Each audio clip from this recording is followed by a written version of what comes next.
Okay, today we're going to consider completing the square. There'll be two videos, and this first one will consider how you complete the square, and the second one will look at why you might want to complete the square, the purpose of the process. Now you should already know how to factorise a quadratic. If we take this one as an example, there are different methods, but your thinking will probably go something along these lines. X times x makes x squared. Something times something makes positive 16. We're looking for factors of positive 16. So you've got maybe positive 1 times positive 16, or negative 1 times negative 16. But after a bit of thought, you come to the conclusion that you want to use positive 4 times positive 4, because not only do they multiply to make positive 16, but this positive 4x and this positive 4x combine together to make the positive 8x in the middle that you need. And so an elegant, quick way of writing this is to write x plus 4 all squared. Now this is what's called a perfect square. It fits perfectly inside two identical brackets. You've seen this before with numbers.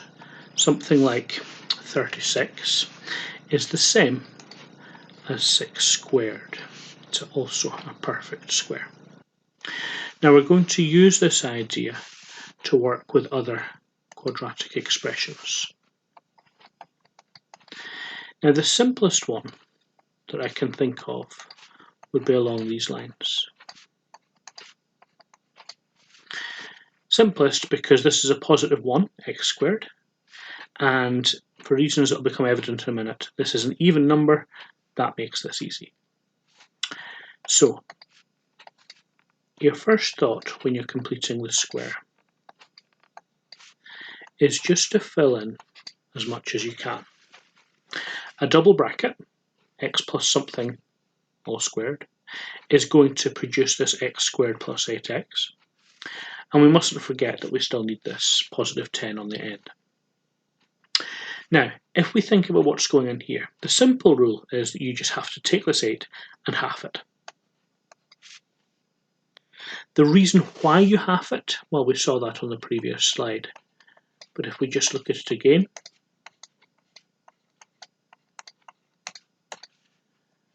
there are two lots of positive 4x combining to make the positive 8x, and therefore when we're working in reverse, we need to half that. However, there is an issue, because as well as the x squared plus 8x, all of which is good, we've also got a positive 16 happening here that does not exist inside this opening line. We don't want that positive 16, and yet it is hiding inside this bracket squared. So we need to remove the 16 which is in there. All that's left now is to simplify. Negative 16 plus 10 is negative 6, and we have completed the square. Let's look now at one where we haven't got an even number here. Let's look at one where we've got an odd number. So perhaps x squared minus 7x plus 3. It's the same process as before. It's worthwhile writing out everything that you know will be there and leaving blanks to think about next. Now then, we want to half this number. A half of 7, or half of negative 7, is negative 3.5, or negative 3.5. The problem is with stating the number in that way is that when we come to square it, 3.5 squared or 3.5 squared is not a straightforward thing to think about. So it's not helpful to write 3.5 or 3.5 in here.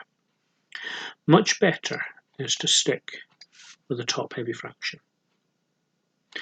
Because while I don't know what 3.5 squared is, or 3.5 squared is, I know very quickly that 7 halves squared is 49 over 4. I can do that in my head. Now, need to be careful. This double bracket with the negative 7 halves times the negative 7 halves, this contains a positive 49 quarters that we don't want. And so we need to remove 49 quarters. It's quite interesting. You always subtract the thing which exists in here. It doesn't matter if this is a positive or a negative. You always subtract it. If we look back at the previous example, then you can see that we subtracted it here. Positive 4 squared made a positive 16 that we don't want. And here, negative 7 halves squared made a positive 14 quarters, which again we didn't want. So in both occasions, we subtracted it. Now we can't finish this in a total of 3 lines. This time we will need 4 lines because we need to go through the process of finding a common denominator and then tidying it up.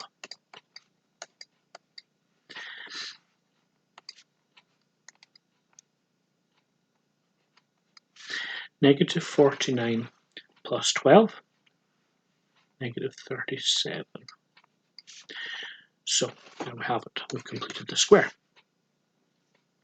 Now these are the two simplest types of completing a square, and the reason they're the simplest is this positive 1x squared on the front. As soon as we put a different coefficient on this x squared, things get a good deal more complicated. If it's a negative coefficient, that perhaps makes it still worse. For the moment, we'll perhaps just look at what happens if we have a positive coefficient. 3x squared plus 8x minus 7. Let's see what happens with that. Now we have to introduce a whole new step here, because that 3 causes so much trouble that it's much better to factorize the 3 outside a big square bracket so that we can just work with a simpler expression inside the square bracket. Now you might be saying, well, we can't factorize this. There is no common factor of 3. But if you're willing to work with fractions, then you can actually factorize pretty much anything. 3 times 8/3 does make 8. Similarly, we can put minus 7/3 there. And now we see the advantage of the big square bracket.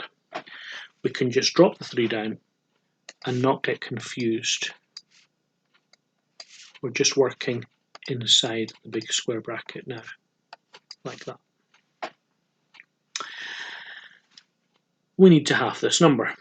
A half of 8/3, let's just write that down, a half of 8/3 is the same thing as 8/6, better written as 4/3.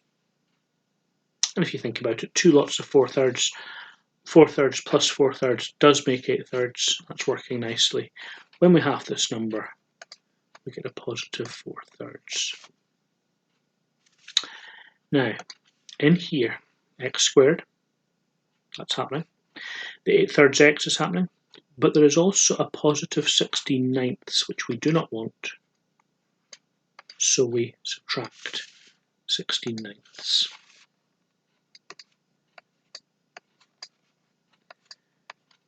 Next step, we need to simplify what's happening here. Negative 16 take 7 is negative 23. And there I make the careless mistake that I want to warn you against, because I didn't go for a common denominator. And that's the sort of thing that happens when you rush these questions, which perhaps I'm guilty of at the moment. Common denominator of 9. That's been multiplied by 3. This also needs to be multiplied by 3, so negative 21.